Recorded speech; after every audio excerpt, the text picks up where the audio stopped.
5 taon, 1,825 araw ng pagbibilang sa bawat paglubog ng araw mula sa isang maliit na bintanang may rehas na bakal. At ngayon, sa wakas, narito ako sa labas. Ang sikat ng araw ay tila isang haplos na matagal ko nang kinalimutan, ngunit kasabay nito ay isang sampal na gumising sa akin sa katotohanang wala na akong babalikan. Malaya na ako, pero ang pakiramdam ay tila ako'y isang multo sa sarili kong lungsod. Bawat ingay ng busina, bawat tawanan ng mga nagdaraan, lahat ay tila mga pahiwatig na ang mundo ay nagpatuloy habang ako'y nabubulok sa loob. May iisang pangalan lamang na tumitibok sa puso ko, isang pangalang nagbibigay sa akin ng lakas para humakbang palayo sa malaking bakal na tarangkahan na yon. Isla. Sinunod ko ang tagubilin ni Tita Loring, ang nag-iisa kong kakampi na natira sa mundo. Ang mga paa ko, na tila may sariling isip, ay dinala ako sa isang parke na pamilyar sa akin. Dito ko dinala si Isla noon para turuan siyang magbisikleta. Dito kami sabay na humiga sa damuhan habang nagbibilang ng mga ulap. Ngayon, nagtatago ako sa likod ng isang malaking puno ng akasya, isang anino na takot makita. At pagkatapos ng 5 taon, nakita ko siya, ang aking Isla.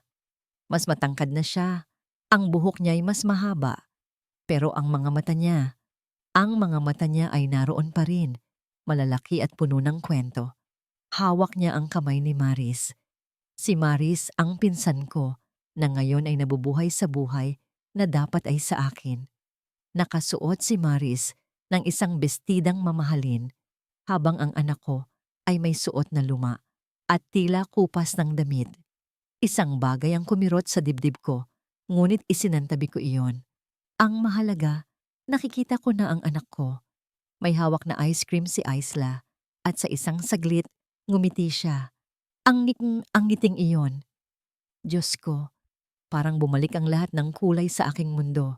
Ngunit ang ngiting iyon ay kasing bilis ding nawala. Sa kanyang pagtakbo, natapilok siya at nahulog ang ice cream sa lupa. Iyon na iyon.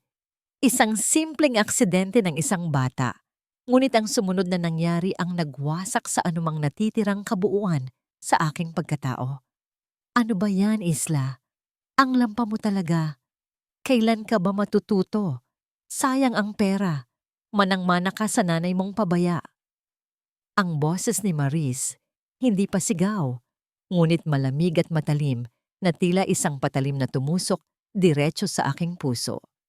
Sa likod ng puno, nakatayo ako, hindi makagalaw.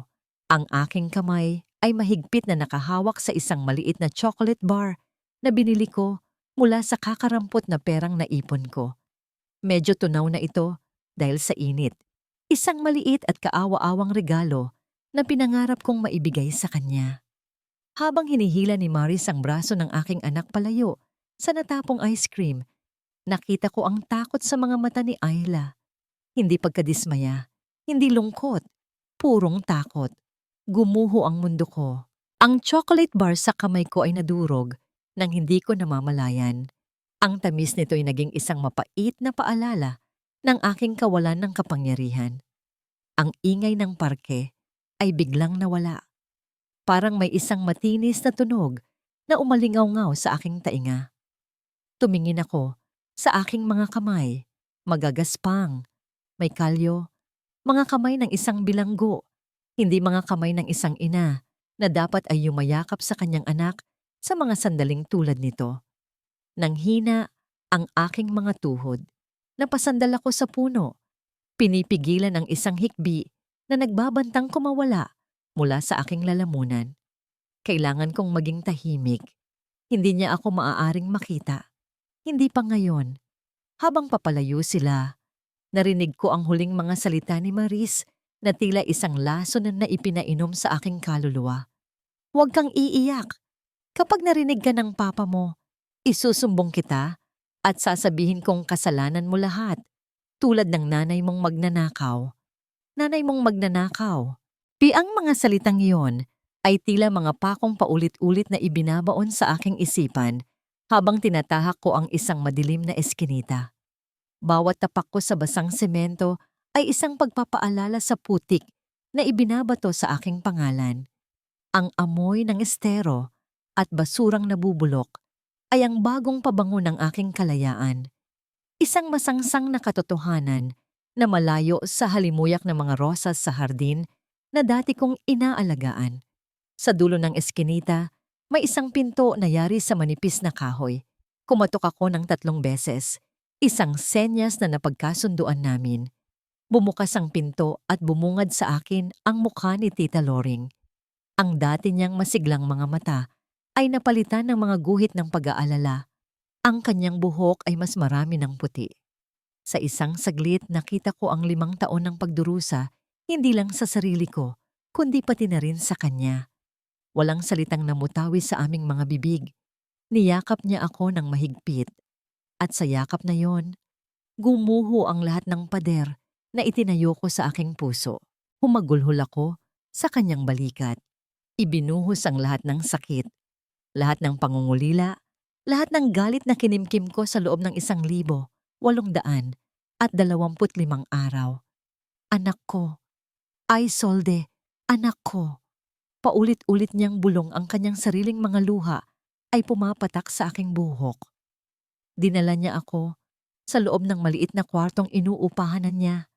Isang kama, isang maliit na mesa, at isang aparador na kinakalawang na ang bumubuo sa kanyang buong mundo. Umupo kami sa gilid ng kama at doon, sa liwanag ng isang mahinang bumbilya, ikinuwento niya ang lahat. Ikinuwento niya kung paano, pagkatapos akong makulong, unti-unting nilason ni Marisa ang isip ni Leandro.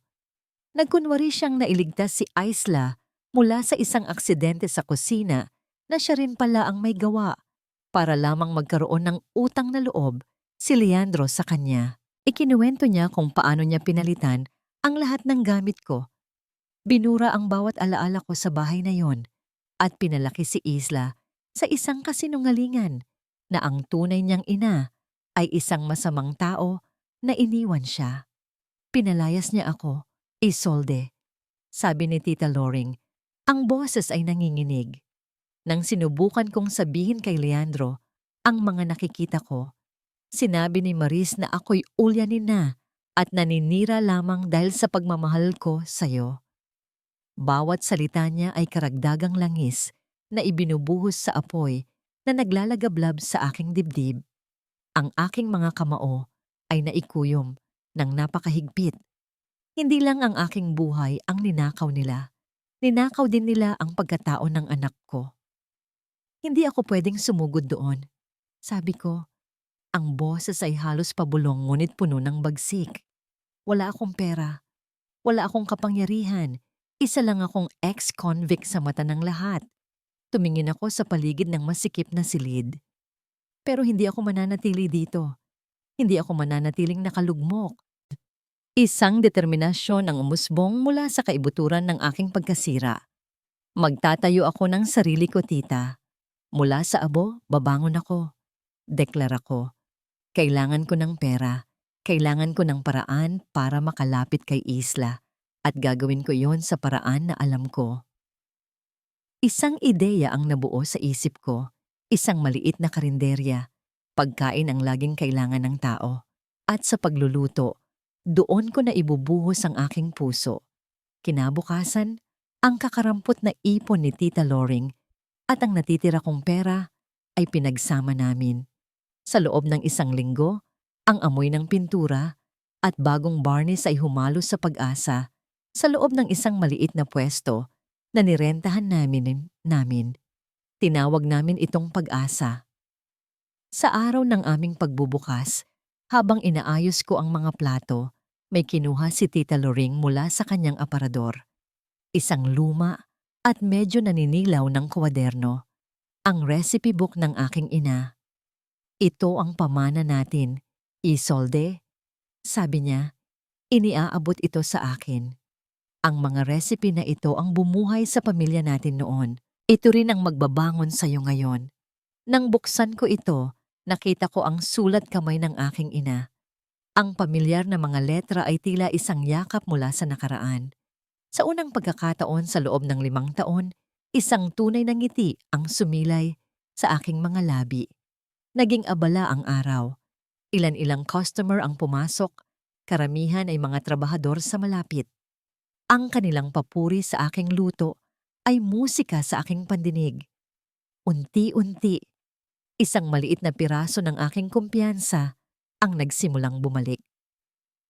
Ngunit ang pag-asa, tulad ng salamin, ay napakadaling mabasag. Ang huling customer ng araw na yon ay isang babaeng pamilyar ang mukha. Si Aling Nena, ang dati naming kapitbahay na mahilig makipagtsismisan. Tinitigan niya ako mula ulo hanggang paa, ang kanyang mga matay puno ng paghusga. Aba, ikaw pala yan, Yisolde. Sabi niya, ang boses ay sapat na para marinig ng ibang mga customer. Nakalaya ka na pala. Humigop siya ng sabaw mula sa mangkok na inorder niya at ngumisi. Ah, ang ex-convict. Nagbebenta ka na pala ng lugaw ngayon. Ang katahimikan ng gabi sa aming bahay ay parang isang makapal na kumot, mabigat at pamilyar. Bilang isang arkitekto, sanay ako sa mga istrukturang matatag, sa mga linyang tuwid, sa pundasyong hindi nayayanig. Ganoon ang tingin ko sa pamilyang binuo kong muli kasama si Maris. Matatag. Perpekto. Ngunit ang katahimikang yon ay biglang binasag. Isang maliit at pigil na sigaw ang gumising sa aking diwa. Galing ito sa kwarto ni Isla. Napabalikwas ako ng bangon at sa isang iglap ay nasa tapat na ako ng kanyang pinto. Dahan-dahan ko itong binuksan. Sa liwanag na nagmumula sa siwang ng kurtina, nakita ko si Isla na binabangungot. Ang kanyang maliit na katawan ay nanginginig. Ang noo niya'y pinagpapawisan. At mula sa kanyang mga labi, lumabas ang mga salitang nagpatindig sa aking mga balahibo. Huwag po, Tita Maris. Huwag po. Bago pa man ako makahakbang, naramdaman ko ang presensya ni Maris sa aking likuran. Naunahan niya ako. Mabilis siyang pumasok, umupo sa gilid ng kama at niyakap ang nanginginig na katawan ng aking anak. Shh, baby. It's just a bad dream. Mommy's here. Bulong niya, ang boses ay puno ng pag-aalalang kay daling paniwalaan. Dahan-dahang huminahon si Isla sa kanyang mga bisig. Ang mga hikbi ay napalitan ng mahinang paghinga. Tumingin sa akin si Maris. Ang kanyang mga mata ay nagpapahayag ng awa at pag-unawa. It's the trauma, Hon. Paliwanag niya nang makalabas kami ng kwarto. The doctor said this would happen. Her past, with her mother, it left a deep scar. She's probably dreaming about being abandoned again. Tumango ako, pero may isang bagay sa loob ko ang hindi mapalagay. Ang kanyang paliwanag ay masyadong mabilis, masyadong perpekto. Tila isang linya sa isang script na matagal na niyang pinag-ensayuhan. Hindi na ako nakatulog. Bumaba ako sa aking opisina. Sinubukang ituon ang isip sa mga blueprint ng isang bagong proyekto, ngunit ang mga salita ni Ayla ay paulit-ulit na umuugong sa aking isipan. Para maiba ang aking iniisip, binuksan ko ang aking laptop at sinimulang ayusin ang mga bayarin. Doon ko nakita ang mga credit card statement. Napaupo ako ng tuwid, sunod-sunod na malalaking halaga mula sa mga butik na hindi ko kailanman narinig na binanggit ni Maris. Mga bag, sapatos, alahas. Libu-libong piso ang ginastos sa loob lamang ng isang buwan. Naalala ko ang imahe ni Maris, simple, hindi maluho. Laging sinasabi na mas gugustuhin pa niyang itabi ang pera para sa kinabukasan ni Isla. Ang imaheng iyon ay biglang nagkaroon ng lamat. Habang hinahanap ko ang mga lumang resibo sa isang cabinet, isang kahon ng mga lumang litrato, ang aksidenteng nahulog at bumagsak sa sahig. Kumalat ang mga piraso ng nakaraan. Isa-isa kong pinulot ang mga ito at isang litrato ang pumukaw sa aking pansin. Si Isolde. Nakangiti siya. Ang kanyang mga mata ay kumikinang habang karga-karga niya ang isang sanggol na si Isla. Ang saya sa litratong iyon ay tila isang sampal sa akin. Isang kirot ng pagsisisi ang gumuhit sa aking dibdib. Sa gitna ng aking galit at pagkadismaya noon, mabilis ko siyang hinusgahan, mabilis kong pinaniwalaan ang lahat. At sa sandaling iyon, isang alaala ang biglang lumitaw. Ang huling araw ng paglilitis. Bago siya kinaladkad palayo, tumingin siya sa akin. Ang kanyang mga mata ay hindi puno ng galit, kundi ng isang kakaibang babala. Mag-ingat ka kay Renato, sabi niya. Renato Valle, ang business rival ni Yisolde. Bakit niya babanggitin si Renato? Anong kinalaman niya? Ipinilig ko ang aking ulo, sinubukang iwaksi ang isiping iyon bilang isang desperadong gawa ng isang taong nalulunod. Kinabukasan, sinubukan kong maging normal. Naabutan ko si Isla sa sala, tahimik na nagdo-drawing sa isang piraso ng papel. Ngumiti ako. "What are you drawing, anak?" Mabilis niyang itinago ang papel sa kanyang likuran, ngunit hindi bago ko pa masilayan ang guhit. Isang babaeng may mahabang buhok na nakangiti sa ilalim ng isang bahaghari. Isang babaeng kamukhang-kamukha ni Isolde. Nang makita niya si Maris na papalapit, ang ngiti sa kanyang guhit ay biglang napalitan ng takot sa kanyang mukha. Lumapit ako kay Isla. Umupo sa tabi niya. Hinawakan ko ang kanyang kamay na hindi nagdo-drawing. Ang liit-liit pa rin ng mga daliri niya. Isang paalala kung gaano siya kadelikado sa mundong ito. Ngunit habang hawak ko ito, may napansin akong isang bahagyang pangingitim sa kanyang braso. Malapit sa siko. Halos hindi na makita, pero naroon. Isang maliit na multo ng isang pasa. "Anak," mahinahon kong tanong. Hinahaplos ang markang iyon. "Anong nangyari sa braso mo?"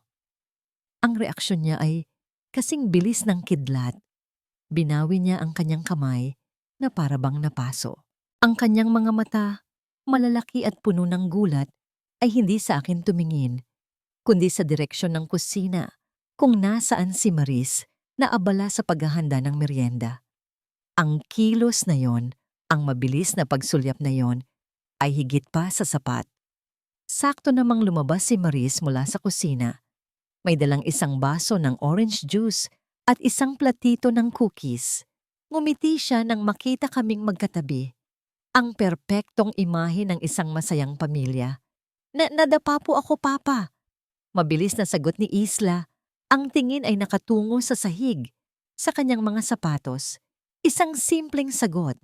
Isang pangkaraniwang dahilan na sasabihin ng kahit sinong bata.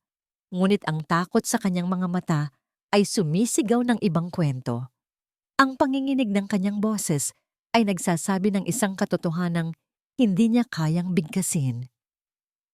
"Yan nga ang sinasabi ko sa iyo, Isla. Dahan-dahan lang sa paglalaro." Sabat ni Maris. Ang boses ay malambing, ngunit may diin na tila ba nagpapaalala. Inilapag niya ang juice sa maliit na mesa sa harap ni Ayla. "Kita mo, nag-aalala na tuloy sa papa mo." Tumangulang ako. Sinubukang ngumiti para hindi mahalata ni Maris ang bagyong namumuo sa loob ko. Ngunit habang tinitingnan ko ang aking anak, natakot na abutin ang baso ng juice. Habang nakikita ko ang bahagyang panginginig ng kanyang mga kamay, alam ko na. Alam kong nagsinungaling siya. At sa kauna-unahang pagkakataon, mula nang mamatay si Isolde, ang perpektong paraiso na akala ko'y binuo ko para sa aking anak, ay biglang nagkaroon ng isang malinaw, malalim, at nakakatakot na lamat. Ang mga salita ni Aling Nena ay parang mga bubog na kumalat sa sahig ng aking munting karinderya. Hindi nakikita, ngunit handang sumugat sa bawat hakbang. Ex-convict. Isang tatak na mas mahirap burahin kaysa sa tinta sa aking mga papeles ng paglaya. Sa mga unang araw, ramdam ko ang mga mapanuring tingin, ang mga bulungang humihina kapag ako'y papalapit. Ngunit hindi ko hinayaang talunin ako nito. Sa halip, ginawa kong sandata ang aking pagluluto. Bawat gisa ng bawang at sibuyas, bawat kulo ng sabaw, bawat himas ng masilya sa leche flan ay isang dasal, isang paggigiit na ako'y higit pa sa aking nakaraan. Ang pag-asa ay naging kanlungan. Ang amoy ng adobo at sinigang ang pumuno sa hangin na unti-unting nagtaboy sa masamang amoy ng paghuhusga. Nagsimulang dumami ang mga customer, hindi dahil sa awa, kundi dahil sa sarap ng pagkain. Ang bawat pisong kinikita ko ay iniipon ko. Isang tisa sa isang pagkakataon para sa pader na muli kong itatayo. Isang hapon, habang nagpupunas ako ng mesa, lumapit si Tita Loring. Ang kanyang mga matay may kakaibang kislap. May hawak siyang isang lumang cellphone. Isolde, simula niya, ang boses ay maingat. Naaalala mo ba si Mercy? Yung dating sekretarya sa opisina ninyo? Nagkita kami sa palengke. Ang kumpanya kung saan siya nagtatrabaho ngayon ay may malaking event. Kailangan nila ng caterer. Ibinigay ko ang numero mo. Isang kaba ang gumapang sa aking dibdib. Isang malaking event? Ang aming munting karinderya? Tita, hindi natin kaya yan. Pang-100 tao daw. Kaya natin. Giit niya. Hinawakan ng aking kamay. Ang init ng kanyang palad ay nagbigay sa akin ng lakas. Ito na ang pagkakataon, Isolde. Isang malaking hakbang palayo sa eskinita na ito. Pumayag ako. Kahit pa nanginginig ang aking kalooban. Ginamit namin ang pangalang Lutong Bahay ni Elena para hindi ako makilala. 2 araw kaming walang tulog. Nagpatulong kami sa ilang kapitbahay na naging kaibigan na namin. Ang aming maliit na kusina ay naging isang pugon ng pag-asa, puno ng ingay ng mga sandok at kawali. Nang halimuyak ng kaldereta at relyenong bangus, dumating ang araw ng event. Habang isinasakay namin ang mga pagkain sa inupahan naming van, ang pakiramdam ko'y papasok ako sa isang laban na hindi ko alam kung paano ipapanalo. Ito ang unang pagkakataon na lalabas ako sa aming maliit na mundo para harapin ang lipunang dating kumundena sa akin. Kaya mo to, Isolde, bulong ni Tita Loring habang nasa biyahe kami. Binigkas niya sa driver ang address, isang pangalan ng kalye sa isang kilalang-kilalang exclusive subdivision. Isang lugar na pamilyar sa akin. Habang papalapit kami, nagsimulang bumilis ang tibok ng aking puso. Ang mga pader na matataas, ang mga security guard sa bawat kanto, ang mga hardin na perpekto, ang pagkakaayos. Pakiliko na lang po diyan sa kanan, sabi ni Tita Loring sa driver. Ang pagliko ng van sa kalyang iyon ay parang pagpihit ng isang kutsilyo sa aking sikmura, ang puno ng mangga sa kanto. Ako ang nagtanim nun, ang puting bakod na may gumagapang na mga bulaklak na bougainvillea sa bahay na yon. Paborito yon ni Isla. Huminto ang van. Dito na po tayo, ma'am, sabi ng driver. Tumingin ako sa labas ng bintana. Ang hininga ko'y tila ninakaw mula sa aking mga baga. Ang mundo ko'y umikot. Ang malaking gate na gawa sa kahoy at bakal, ang malawak na hardin, ang pamilyar na istruktura ng bahay na ako mismo ang nagdisenyo. Hindi ito isang ordinaryong event. Ito ay sa aking dating tahanan. Papasok ako sa aking sariling bahay, hindi bilang may-ari, kundi bilang isang caterer na magsisilbi sa babaeng umagaw ng lahat sa akin. Nanginginig ang aking mga kamay habang itinutulak ko ang geridon na puno ng mga bandehado ng pagkain papasok sa gate. Ang bawat paggulong ng maliit na gulong sa pamilyar na driveway ay tila isang dagundong sa aking dibdib. Ito ang tahanang binuo ko. Bawat halaman sa hardin, bawat bato sa pasilyo, lahat ay may kwento, lahat ay may piraso ng aking kaluluwa. Ngunit ngayon, ang hangin ay iba. Ang dating amoy ng sampagitan na inaalagaan ko ay napalitan ng isang artificial na room freshener, isang pabangong mamahalin ngunit walang buhay. Sa loob, Ang aking mga muebles ay nandoon pa, ngunit iniba ang ayos. Ang sofa, kung saan kami unang nagbasa ng libro ni Isla, ay nasa ibang sulok na. Ang mga litrato namin sa pader ay pinalitan ng malalaking abstract painting. Para akong isang multo na bumalik sa isang lugar na pamilyar, ngunit hindi na akin. Isang estranghero sa sarili kong kasaysayan. Doon ninyo ilagay sa mahabang mesa sa may hardin. Utos ng isang event coordinator. Suot ang aking uniforme, isang malaking apron, at isang hairnet na itinatago ang aking buhok. Yumuko ako at sumunod ng walang imik. Si Tita Loring ang nakikipag-usap sa lahat. Ako, nanatili sa likod. Isang anino sa gitna ng aking mga kasamahan. Kailangan kong maging invisible. Ang kaligtasan ko, ang buong plano ko, ay nakasalalay sa pagiging isang taong walang mukha. Nagsimulang dumating ang mga bisita, mga taong dati kong tinatawag na kaibigan. Ngumingiti sila, tumatawa, walang kamalay-malay na ang babaeng hinusgahan nila at tinalikuran 5 taon na. Ang nakalipas ay ilang metro lang ang layo. Nag-aayos ng mga kubyertos. Bawat tawa nila ay isang malupit na paalala ng buhay na ninakaw sa akin. At pagkatapos ay nakita ko siya. Bumaba si Maris mula sa hagdanan. Ang bawat pagtama ng takong ng kanyang sapatos sa sahig na gawa sa Nara ay isang anunsyo ng kanyang tagumpay. Nakasuot siya ng isang puting bestida na bumagay sa kanyang perpektong ayos. Ang kanyang nangiti ay kasing liwanag ng mga ilaw sa chandelier. Siya ang reyna ng kastilyong ito, ang aking kastilyo. Magaling ang pagkakaayos ninyo, sabi niya habang dumadaan sa aming pwesto. Ang boses niya ay matamis, ngunit ang kanyang mga mata ay mabilis na sinusuri ang bawat detalye. Tinitiyak na lahat ay perpekto para sa kanyang mga bisita. Naramdaman ko ang kanyang tingin na dumaan sa akin. Pinanatili kong nakayuko ang aking ulo. Ang aking buong katawan ay nanigas. Sa isang saglit, huminto ang mundo.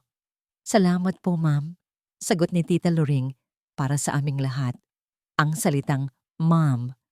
Isang salitang gumuhit ng isang malinaw na linya sa pagitan namin. Siya ang may bahay. Ako ang tagapagsilbi.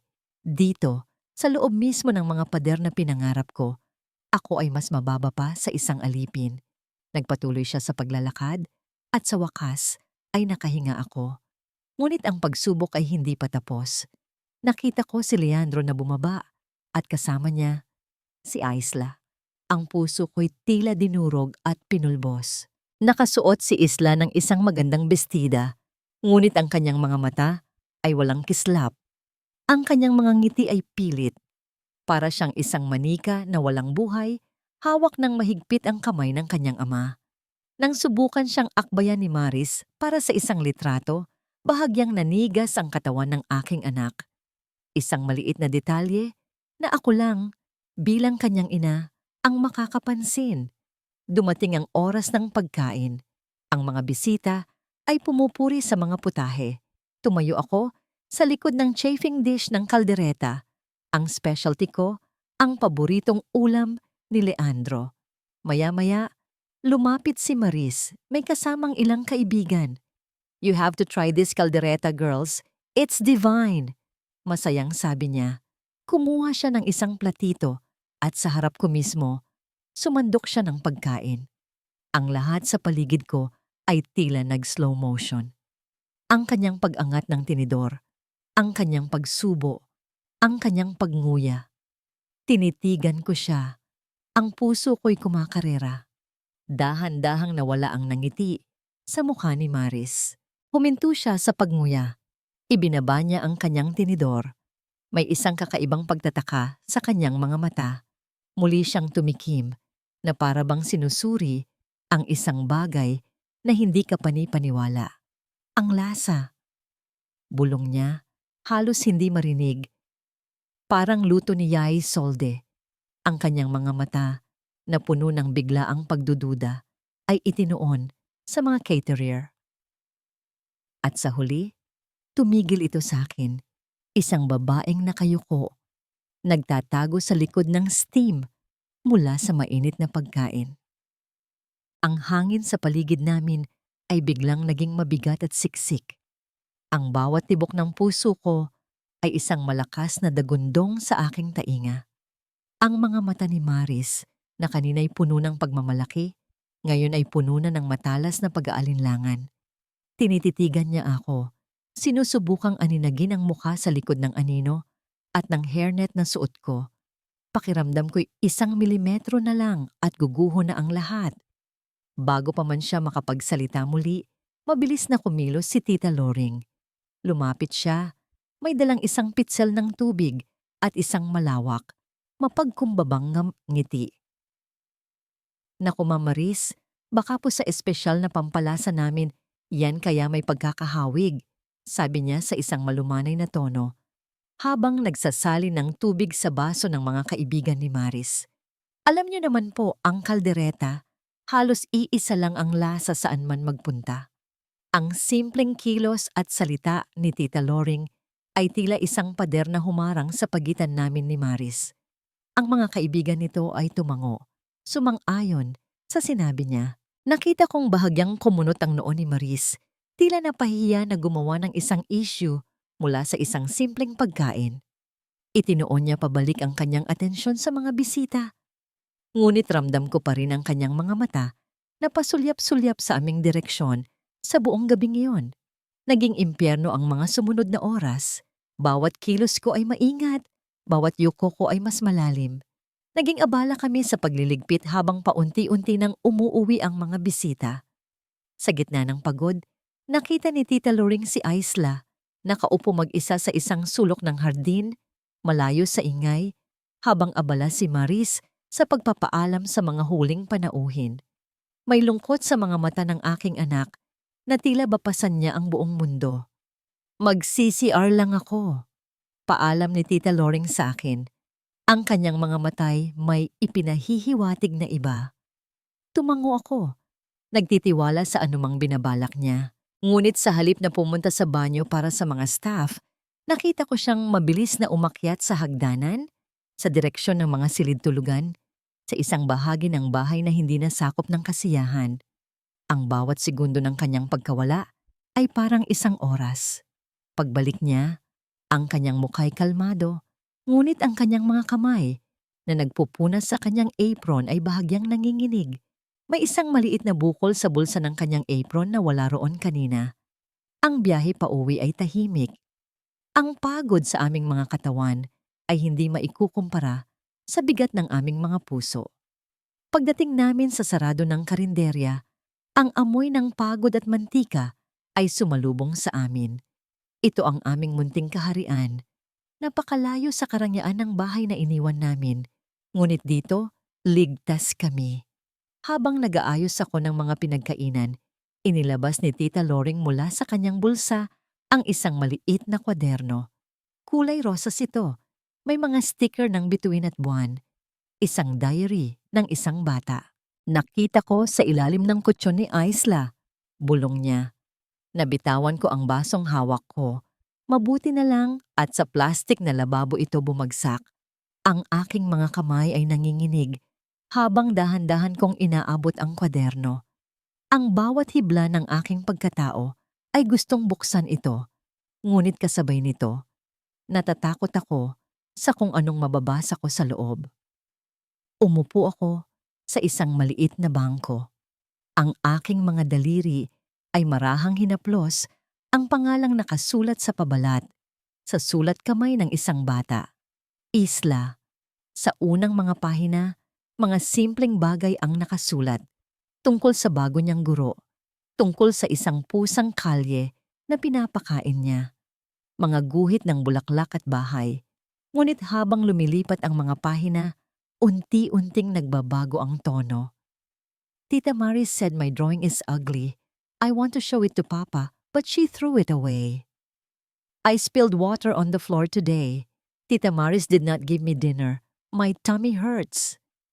I miss my real mommy. Papa said she's in a better place. Is prison a better place?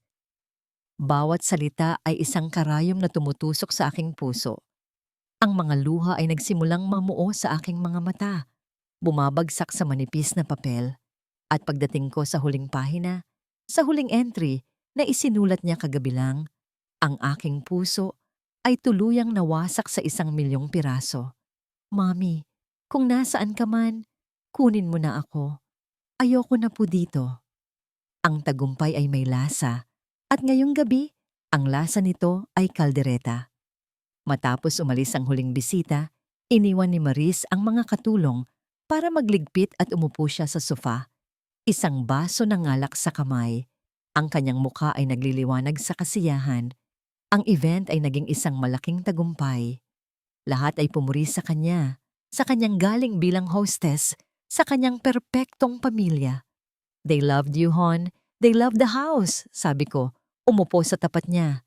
Sinubukan kong ngumiti, ngunit ang nangiti ko'y tila isang maskarang yari sa babasaging salamin. Of course, sagot niya. Humigop ng alak. Everything was perfect. Almost perfect, sabi ko. Ang boses ko'y mahinahon ngunit may bigat. That caldereta. You had a strange reaction to it. You said it tasted like Isolde's. Ang nangiti sa kanyang mukha ay bahagyang natigilan. Ibinaba niya ang kanyang baso. Oh, that? It's just food, Leandro.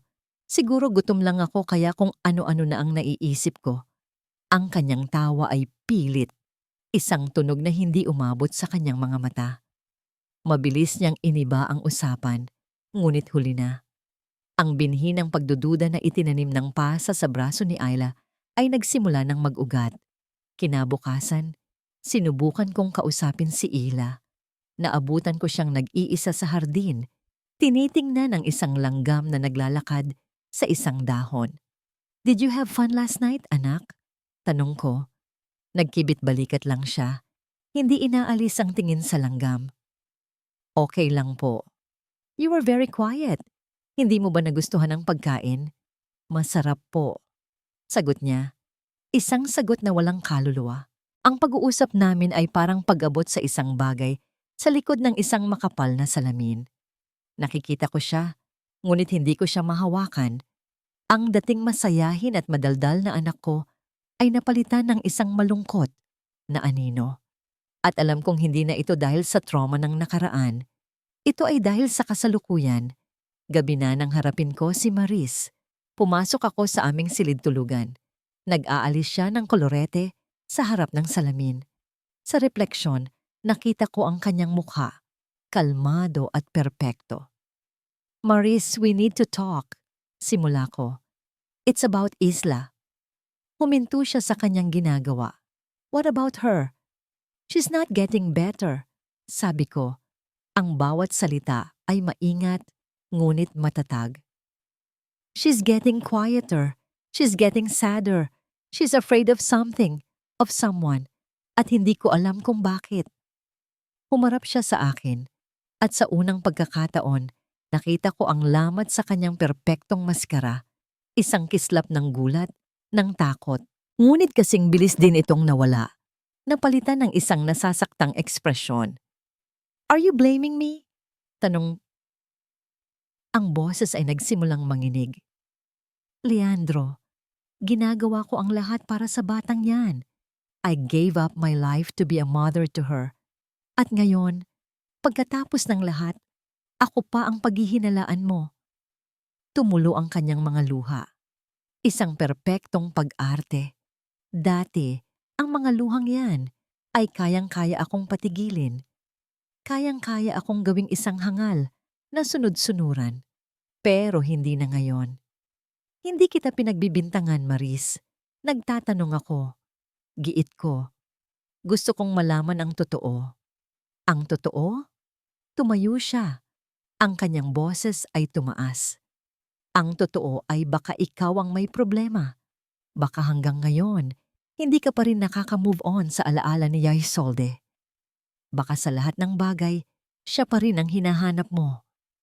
Iniwan niya akong nakatayo doon, tulala. Ang kanyang mga salita ay isang matalinong paraan ng pag-atake. Ginamit niya ang aking nakaraan laban sa akin.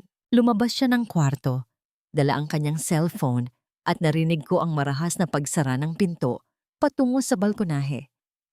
Hindi ako makapag-isip ng diretsyo. Ang aking ulo ay puno ng ingay.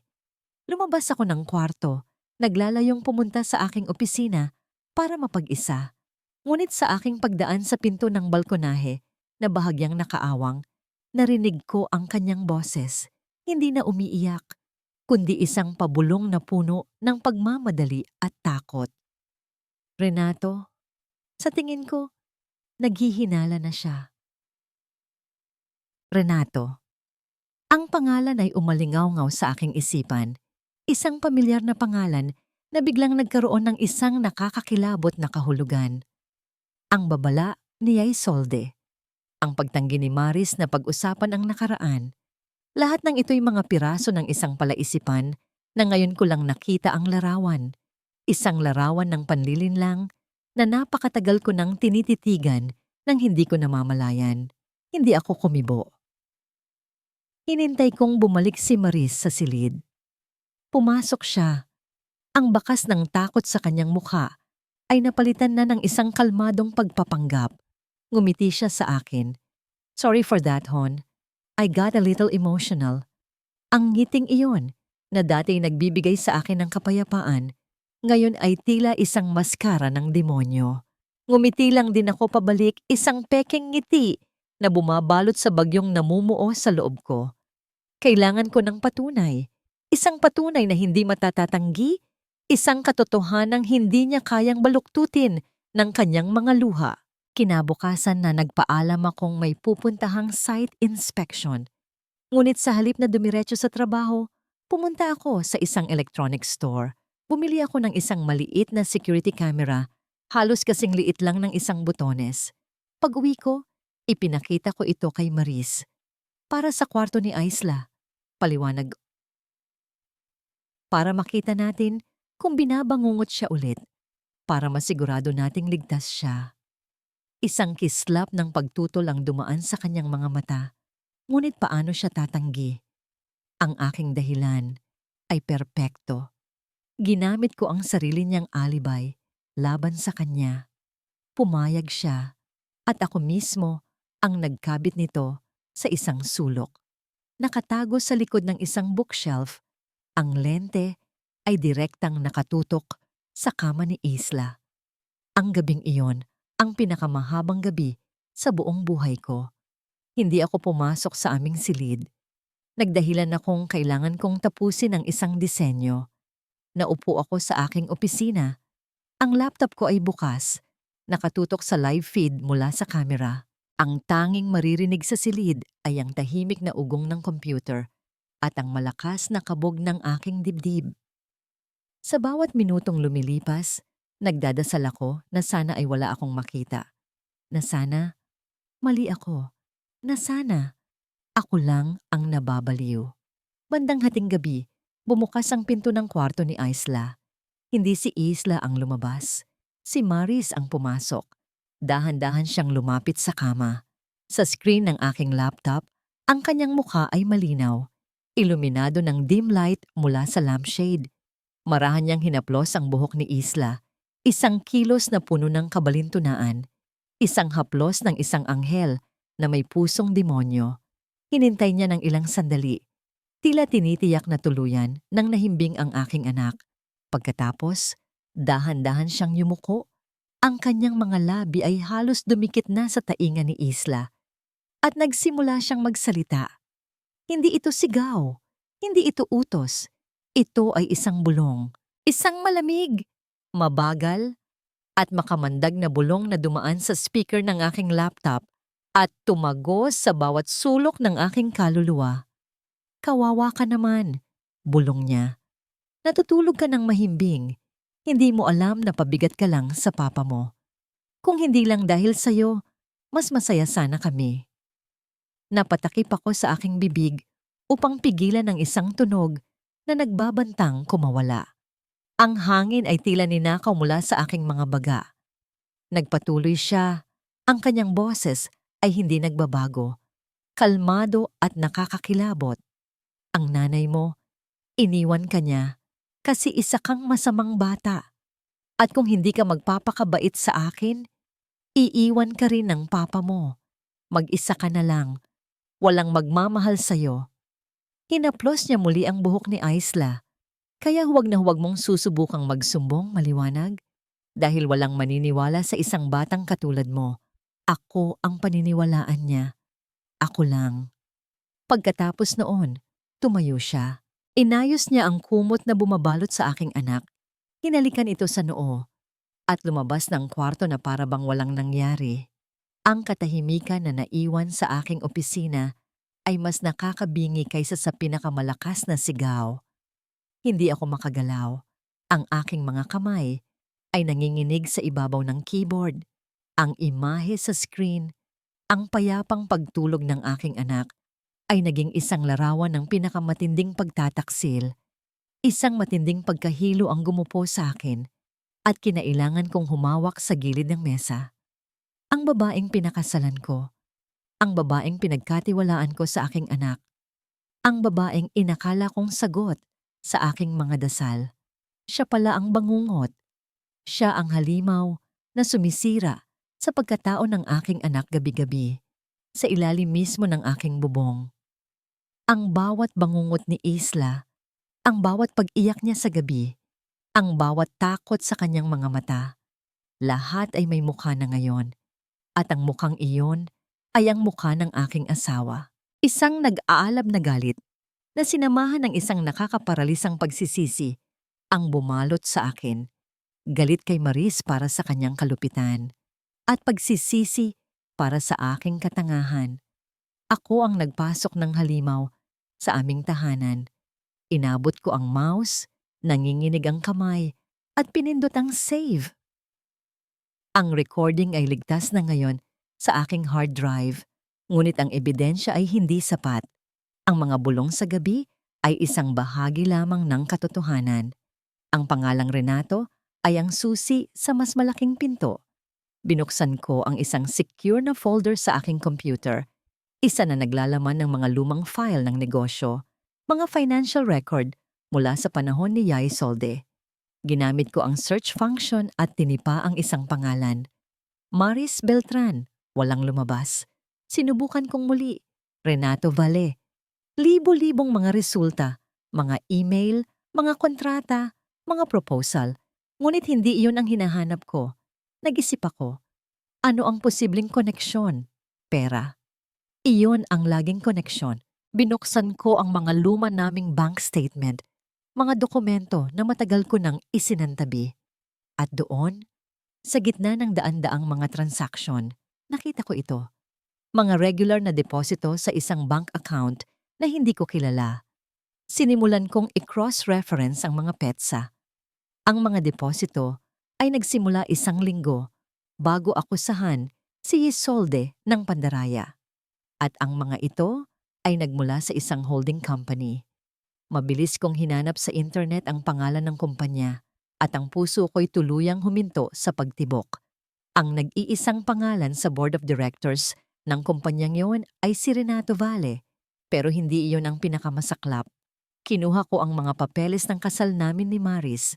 Tiningnan ko ang bank account number na idineklara niya para sa aming prenuptial agreement. Pareho. Ito ang parehong bank account. Ang pera mula kay Renato ay direktang pumapasok sa bank account ni Maris bago pa man mawala si Isolde. Ang lahat ay kasinungalingan. Ang aming pagkikita, ang kanyang pagmamahal, ang aming kasal. Lahat ay isang palabas na matagal nang binuo. Ang mga blueprint sa aking mesa ay biglang naging walang kahulugan. Ang mga istrukturang ipinagmamalaki ko ay gumuho. Dahil ang pinakamahalagang istruktura, ang aking pamilya, ay itinayo pala sa pundasyon ng mga kasinungalingan. At ngayon, ito ay bumabagsak. At nasa gitna nito, ang aking anak. Ang galit ay parang apoy. Ngunit ang katotohanang natuklasan ko ay hindi apoy. Ito ay yelo. Isang blok ng yelo na dahan-dahang kumakalat sa aking mga ugat. Pinapatay ang bawat hibla ng init at emosyon. at iniiwan lamang ang isang matinding, nagyayelong kalinawan. Ang halimaw ay may mukha. Ngayon, kailangan kong malaman kung gaano kalalim ang kanyang mga galamay. Kinaumagahan, kumilos ako na para bang normal ang lahat. Ginitian ko si Maris sa almusal. Hinalikan ko si Isla sa noo bago pumasok sa eskwela. Ngunit sa likod ng aking mga mata, isang plano ang nabubuo. Isang plano na walang puwang para sa pagkakamali. Ang unang taong tinawagan ko ay si Attorney De Leon, ang dati kong abogado at kaibigan ng aming pamilya. Siya ang humawak ng annulment namin ni Isolde. "Tony, it's Leandro," sabi ko sa telepono. Ang boses ko'y pinipilit kong maging kalmado. "I need a favor. Kailangan kong makita ang lahat ng file sa kaso ng pandaraya ni Isolde. Lahat." Isang sandali ng katahimikan ang sumunod. "Leandro, matagal nang tapos ang kasong yan. Bakit mo pa binubuksan?" Tanong niya. May pag-aalala sa kanyang boses. "Just trust me, Tony. I need to see it for myself. Every page." Pumayag siya at kinahapunan ay nagkita kami sa luma niyang opisina. Ibinaba niya sa mesa ang isang makapal at maalikabok na folder. Ang pagbubuklat ko sa folder na yon ay parang pagbubukas sa isang ataul na matagal nang nakalibing.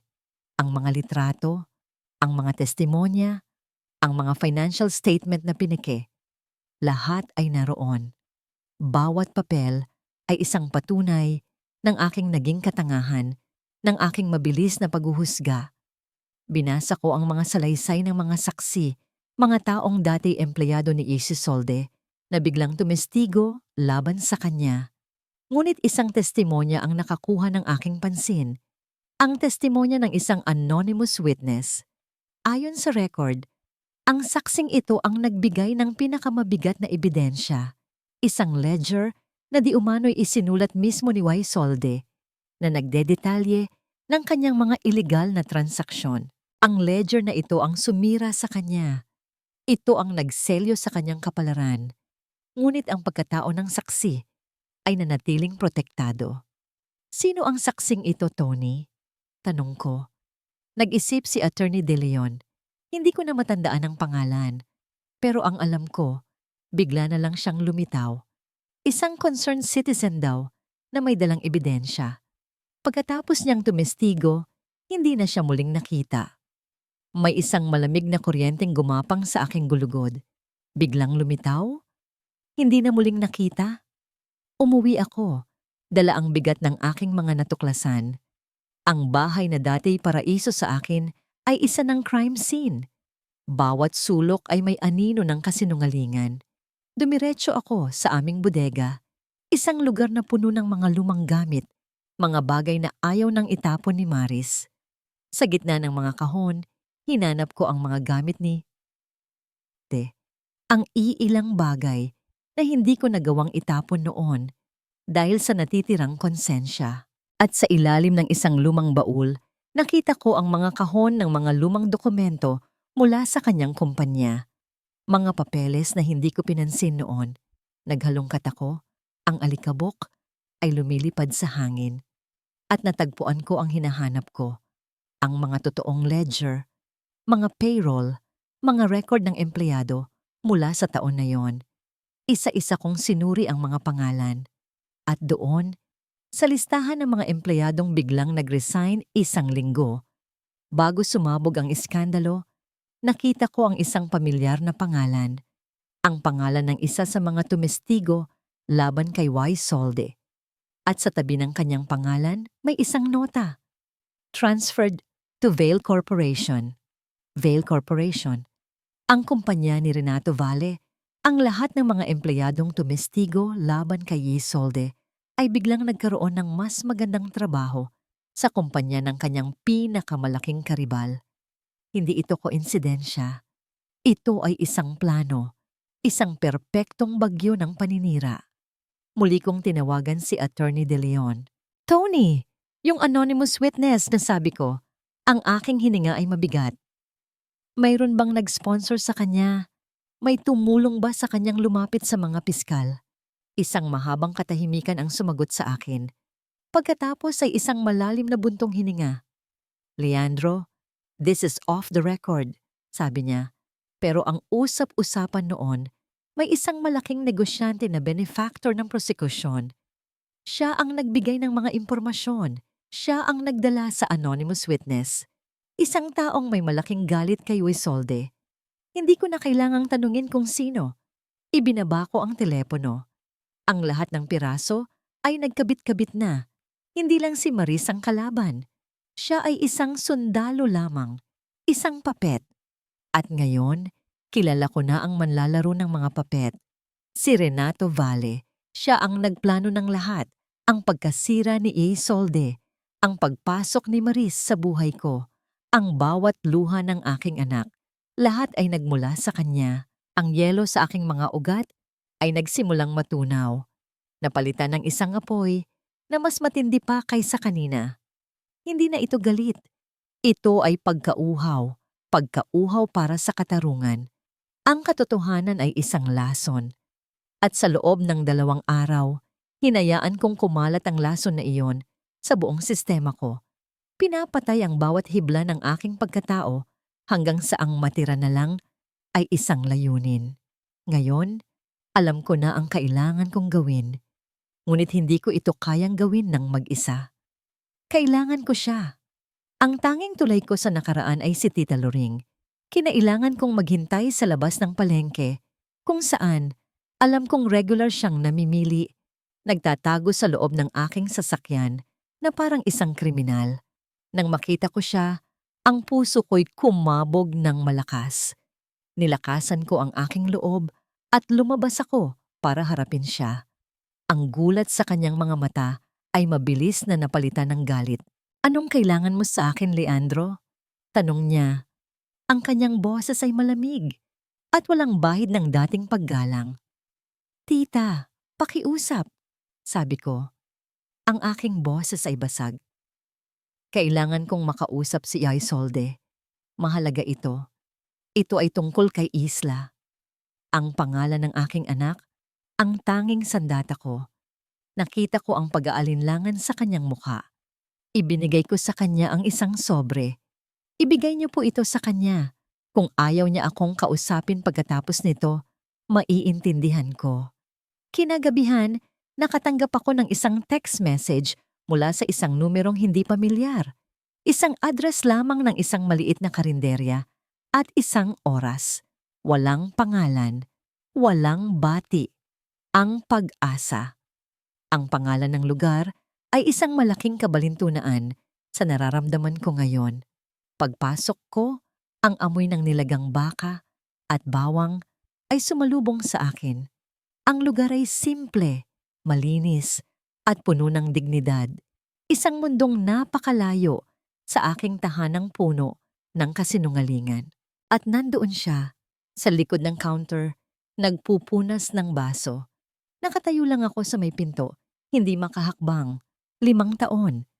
Sa loob ng 5 taon, ang imahe niya sa aking isipan ay ang imahe ng isang kriminal, isang babaeng nagtaksil sa akin. Ngunit ang babaeng nasa harap ko ngayon, ang kanyang buhok ay nakatali lang ng simple, ang kanyang mukha ay may mga bakas ng pagod, at ang kanyang mga kamay ay magaspang na sa pagtatrabaho. Wala na ang kinang ng alahas, wala na ang mamahaling damit. Ngunit sa kanyang mga mata, may isang tapang na hindi ko pa nakikita dati. Isang tapang na isinilang mula sa pagdurusa. Tumingin siya sa akin. Walang gulat, walang galit. Isang malamig na pagkilala lamang. "Sarado na kami," sabi niya. Ang kanyang boses ay kalmado ngunit matigas. "Isolde," sabi ko. Ang pangalan niya ay tila isang salitang banyaga sa aking dila. "Kailangan nating mag-usap. Wala na tayong dapat pag-usapan." Sagot niya. Tinalikuran ako. "Mayroon," giit ko, lumapit sa counter. Mayroon, dahil lahat ng alam natin ay isang kasinungalingan." Inilabas ko ang aking cellphone. Pinindot ko ang play. Ang boses ni Maris, ang kanyang makamandag na bulong, ay pumuno sa tahimik na karinderya. Kawawa ka naman, pabigat ka lang sa papa mo. Nakita kong nanigas ang kanyang mga balikat. Dahan-dahan siyang humarap sa akin at sa unang pagkakataon, nakita ko ang lamat sa kanyang malamig na panlabas. Ang kanyang mga mata ay nanlalaki sa sakit at galit na matagal na niyang itinatago. Hindi ako tumigil. Inilatag ko sa counter ang mga kopya ng bank statement, ang mga pangalan ng empleyadong lumipat sa kumpanya ni Renato. Bawat piraso ng ebidensya na nagpapatunay sa kanyang inosensya at sa aking naging katangahan. Naniwala ako sa kanila, Isolde. Sabi ko, ang aking boses ay puno ng pagsisising huli na. Patawarin mo ako. Naging bulag ako. Hindi siya umiyak. Sa halip, isang mapait na ngiti ang sumilay sa kanyang mga labi. Huli na para dyan, Leandro. 5 taon nang hula. Ang tanong ngayon, anong gagawin mo? Ito na yon, ang sandali ng katotohanan. Gusto kong itama ang lahat, sabi ko. Gusto kong pagbayarin sila sa ginawa nila sa'yo at sa ginagawa nila kay Isla. Tumingin ako sa kanyang mga mata. Pero kailangan kita. Hindi ko ito kayang mag-isa. Tulungan mo ako. Tulungan mo si Isla. Tinitigan niya ako ng matagal. Ang kanyang mga matay sinusuri ang bawat piraso ng aking pagkatao. Tinitimbang ang aking sinseridad. Ang katahimikan sa pagitan namin ay puno ng bigat ng 5 taon ng sakit at pagdududa. Sa wakas, nagsalita siya. Ang kanyang boses ay matatag at walang bahid ng pag-aalinlangan. Gagawin ko to para kay Isla, hindi para sa'yo, at hinding-hindi kita mapapatawad. Ang kasunduan sa pagitan namin ni Isolde ay hindi isang kasunduan ng kapayapaan. Ito ay isang alyansa na isinilang mula sa desperasyon, isang pansamantalang tigil putukan sa isang mahabang digmaan para sa iisang teritoryo, ang kaligtasan ni Isla. Walang yakap, walang luha ng pagkakasundo. Tanging isang malamig at determinadong plano. Ang plano ay simple, ngunit mapanganib. Kailangan naming makuha ang pag-amin mismo mula kay Maris, isang pag-amin na mag-uugnay sa kanya kay Renato sa paraang hindi matatanggihan sa korte. At para gawin iyon, kailangan namin ng pain, ang perpektong pain. Ako ang pain. Sa sumunod na linggo, ginampanan ko ang papel ng isang asawang nagsisimulang magduda, ngunit takot pa ring harapin ang katotohanan. Ipinakita ko kay Maris ang aking pagkabahala, ang aking mga gabing hindi makatulog. Hindi ko alam, Maris, sabi ko isang gabi, habang nakaupo kami sa sala. Mula nung event, parang may nagbago. Yung lasa ng kaldereta, hindi maalis sa isip ko. Parang may multo ni Isolde sa bahay na to. Nakita ko ang kislap ng takot sa kanyang mga mata. Isang takot na mabilis niyang tinakpan ng inis. Ano ka ba, Leandro? Pagod ka lang. Itigil mo na nga yung pag-iisip sa kanya. Ngunit hindi ako tumigil. Araw-araw, nag-iiwan ako ng mga maliliit na pahiwatig. Isang lumang litrato ni Isolde na aksidenteng naiwan ko sa ibabaw ng mesa. Ang pagbanggit sa pangalan ni Renato sa isang kaswal na usapan tungkol sa negosyo. Bawat kilos ko ay isang patak ng lason sa kanyang perpektong mundo. Ginagawa siyang balisa at paranoid. Ang huling bahagi ng plano ay ang pinakamahalaga. Alam kong regular na sinusuri ni Maris ang aking mga papeles sa opisina. Kaya't isang gabi, sinadya kong iwan ang aking laptop na bukas sa isang pekeng email mula kay Attorney De Leon para kay Leandro Alcantara. Paksa, R.E. Y. Solde Alcantara. Case Review. Leandro, may bagong ebidensya na lumabas. Isang bank account sa ilalim ng pangalan ni Maris Beltran na may mga transaksyon mula kay Vale. We need to talk. This could change everything. Iniwan ko ito roon at umakyat para matulog. Alam kong hindi niya ito palalampasin.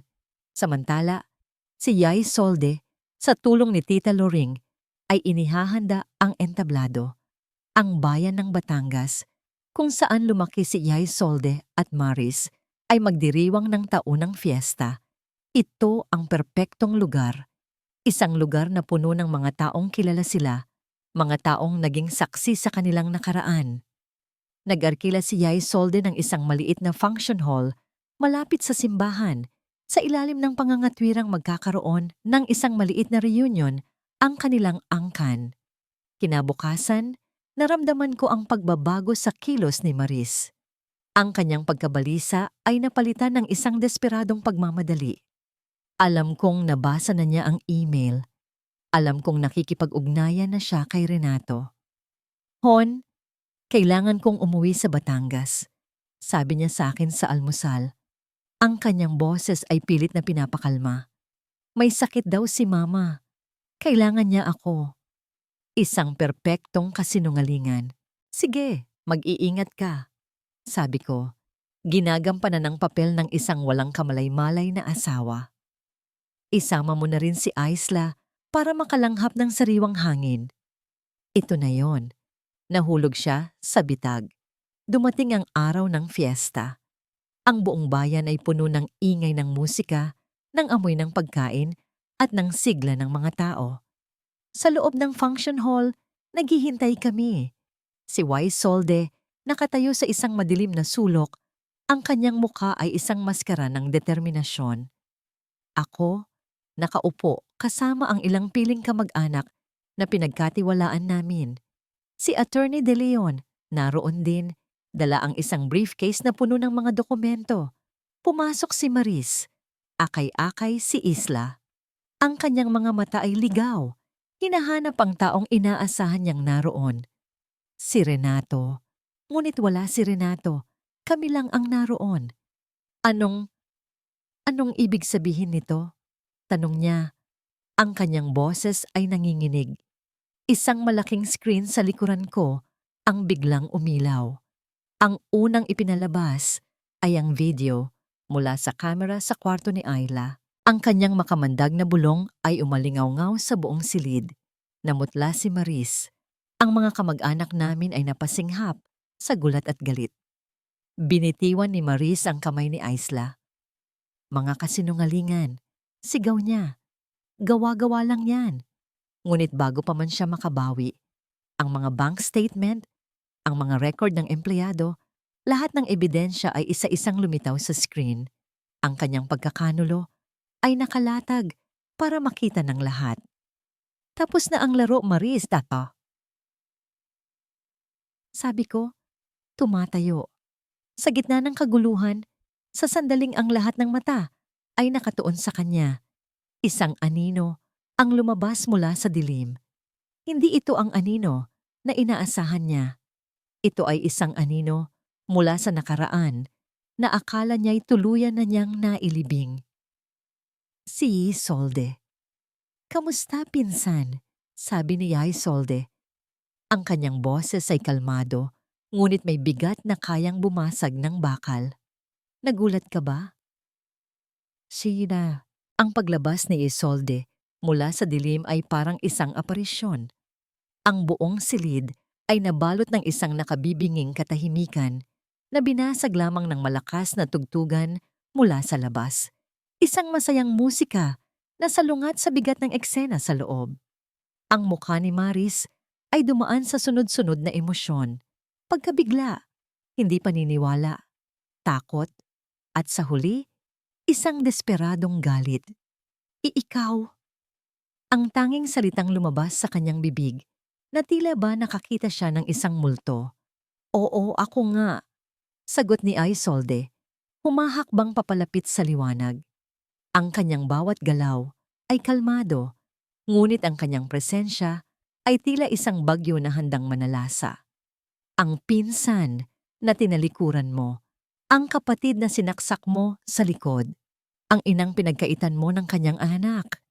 Hindi totoo yan, sigaw ni Maris. Ang kanyang boses ay matinis at puno ng pagtanggi. Tumingin siya sa akin, sa aming mga kamag-anak, naghahanap ng kakampi. Leandro, huwag kang maniwala sa kanya. Isa siyang ex-convict, isang sinungaling. Tapos na ang pagsisinungaling, Maris, sabi ko. Ang aking boses ay matigas na parang bato. Narinig at nakita na naming lahat ang katotohanan. Sa isang iglap, tila naubusan ng lakas si Maris. Ang kanyang mga balikat ay bumagsak. Ngunit sa halip na sumuko, isang mapanganib na kislap ang lumitaw sa kanyang mga mata. Mabilis siyang lumingon at hinablot ang braso ni Isla, ginagawang panangga ang bata. "Huwag kayong lalapit!" banta niya, habang hinihila palayo ang umiiyak na si Isla. "Bitawan mo ang anak ko!" Sigaw ni Yay Solde. Ang kalmado niyang anyo ay biglang naglaho. Napalitan ng bagsik ng isang inang leon na poprotekta sa kanyang supling. Ngunit bago pa man may makakilos, bumukas ang pinto ng function hall. Pumasok ang dalawang unipormadong pulis, kasama ang isang taong hindi inaasahan ni Maris na makita. Si Renato Valle, ngunit hindi siya naroon para iligtas siya. Ang kanyang muka ay maputla, ang kanyang mamahaling damit ay gusot, at ang kanyang mga pulso ay nakaposas na. Sa likod niya ay si Attorney De Leon na may hawak na warrant of arrest. "Renato Valle, Maris Beltran," sabi ni Attorney De Leon. Ang kanyang boses ay umalingaw-ngaw sa buong silid. "Inaaresto kayo para sa kasong conspiracy to commit fraud, perjury, at child abuse." Ang pag-asang kanina'y nakita ni Maris sa pagdating ni Renato ay biglang naging abo. "Renato? Paano?" "Huli na ang lahat, Maris," sabi ni Renato. Ang kanyang boses ay walang buhay. "May kopya na sila ng lahat. Ang mga bank transfer, ang mga email, inamin ko na." Yun na yon. Ang huling haligi ng kanyang mga kasinungalingan ay gumuho na. Binitiwan niya si Isla sa sobrang pagkabigla. Ang buong bigat ng kanyang mga kasalanan ay tila bumagsak sa kanya sa isang iglap. Napaluhod siya sa sahig, humahagulhol, hindi dahil sa pagsisisi, kundi dahil sa pagkatalo. Habang kinukuha siya ng mga pulis, ang kanyang mga mata ay puno ng walang katapusang galit, nakatitig kay Yay Solde. "Hindi pa tayo tapos!" sigaw niya. "Hindi pa!" Ngunit walang sino man ang nakinig. Ang kanyang mga banta ay nawalan ng saysay. Nang mailabas na sila at unti-unting humupa ang kaguluhan, ang natira sa silid ay isang kakaibang katahimikan. Lahat ng mata ay nakatuon sa amin, sa akin, kay Yay Solde, at sa batang nakatayo sa gitna ng lahat, nanginginig sa takot at pagkalito. Dahan-dahan, lumuhod si Isolde. Binuksan ang kanyang mga bisig. Wala siyang sinabi. Ang kanyang mga mata lamang ang nagsalita. Puno ng 5 taon ng pangungulila. 5 taon ng pagmamahal na kinimkim. 5 taon ng pag-asa. 1 segundo. 2 segundo. At pagkatapos, sa isang iglap, tumakbo si Isla. Tumakbo siya papalapit sa mga bisig na matagal na niyang hinahanap. Isinubsob niya ang kanyang mukha sa dibdib ng kanyang ina. At sa wakas, umiyak siya. Isang iyak hindi ng takot, kundi ng paglaya. Isang iyak na naghuhugas sa lahat ng sakit at kalungkutang tiniis niya ng mag-isa sa loob ng napakahabang panahon. Niyakap siya ni Yay Solde ng napakahigpit, na para bang sinusubukan niyang muling buuin ang bawat basag na piraso ng kanyang anak gamit lamang ang kanyang mga bisig. Ibinuhos ni Yay Solde ang kanyang sariling mga luhang tahimik na dumadaloy sa buhok ni Isla. Bawat patak ay isang pangako ng bagong simula. Nakatayo lang ako sa di kalayuan, isang tahimik na saksi sa sandaling dapat ay sa akin din. Isang matinding kirot ng pagsisisi ang muling tumusok sa aking puso. Ito ang ninakaw ko sa kanila. Ang mga yakap na ito, ang mga luhang ito, ang 5 taon. Sa gitna ng kanilang pag-iyak, sa gitna ng kanilang muling pagsasama, Humiwalay si Isla mula sa pagkakayakap. Tumingin siya sa kanyang ina, ang kanyang mga matay namamaga, ngunit puno ng isang bagong liwanag. At pagkatapos, lumingon siya sa akin. Ang buong silid ay muling tumahimik, naghihintay. Humakbang siya papalapit sa akin. Ang kanyang mga paa nag-aalinlangan. Inasahan ko ang galit. Inasahan ko ang panunumbat. Inasahan ko ang pagtalikod. Ngunit sa halip, hinawakan niya ang aking kamay. "Uwi na tayo, Papa," sabi niya sa isang maliit na boses. At pagkatapos ay lumingon siya pabalik kay Isolde. Hindi binibitawan ang aking kamay. Hinila niya ito, inaabot sa kanyang ina. Sa isang kilos na puno ng inosenteng pag-asa, sinubukan niyang pagdikitin ang aming mga kamay. Ang kamay ng inang nagligtas sa kanya at ang kamay ng amang naging bulag. Ngunit marahang binawi ni Isolde ang kanyang kamay. Ngumiti siya kay Iela. Isang nangiting malungkot, ngunit puno ng pagmamahal. "Magkasama na tayo ngayon, anak," bulong niya. Hinahaplos ang pisngi ni Isla. At iyon ang mahalaga. Sa wakas, pagkatapos ng mahabang panahon, ang karma ay dumating na. Ngunit habang tinitingnan ko ang mag-inang magkayakap sa gitna ng gumuhong mundo na ako mismo ang tumulong magtayo, alam kong ang tunay na pagbabayad para sa aking mga kasalanan ay ngayon palang magsisimula. Sa gitna ng katahimikan na naiwan, isang maliit na boses ang muling bumasag dito, puno ng katiyakan at pag-asa. "Mommy?" sabi ni Isla. Ang kanyang mukha ay nakasubsob pa rin sa balikat ni Isolde. Ang kanyang boses ay bahagyang garalgal mula sa pag-iyak. "Nakauwi ka na." 1 taon. Ang 1 taon ay sapat na para maghilom ang mga sugat, para ang mga luhang pait ay maging pataba sa isang bagong hardin. Ang amoy sa loob ng pag-asa ay hindi na lang amoy ng niluto. Ito na ang amoy ng tagumpay. Ang dating maliit na karinderya ay isa ng kagalang-galang na restaurant na may mga mesang yari sa kahoy, mga sariwang bulaklak sa bawat florera, at mga parokyano na bumabalik-balik hindi lang para sa pagkain, kundi para sa init ng lugar na aking itinayo.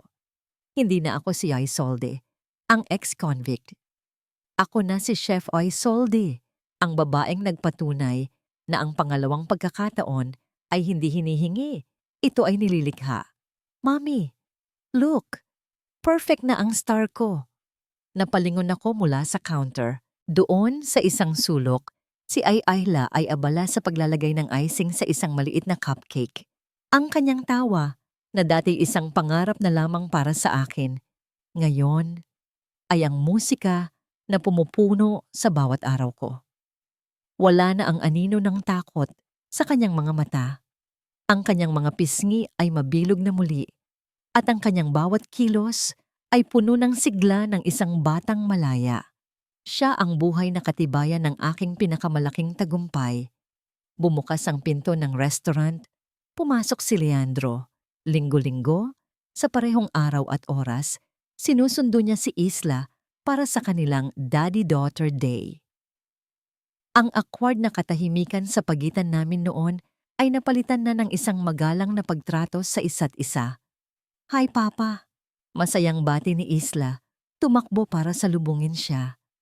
Ngumiti si Leandro, isang nangiting totoo ngunit may bahid pa rin ng lungkot na siguro'y habang buhay na niyang dadalhin. "Wow, you're a little chef now, huh?" Tumingin siya sa akin. "Kamusta, Isolde?" "Maayos naman, Leandro." Sagot ko, isang simpleng sagot na naglalaman ng isang buong taon ng pagbangon. Bago sila umalis, lumapit siya sa counter. "Nabalitaan mo ba?" tanong niya. Ang boses ay mahina. "The final verdict came out last week.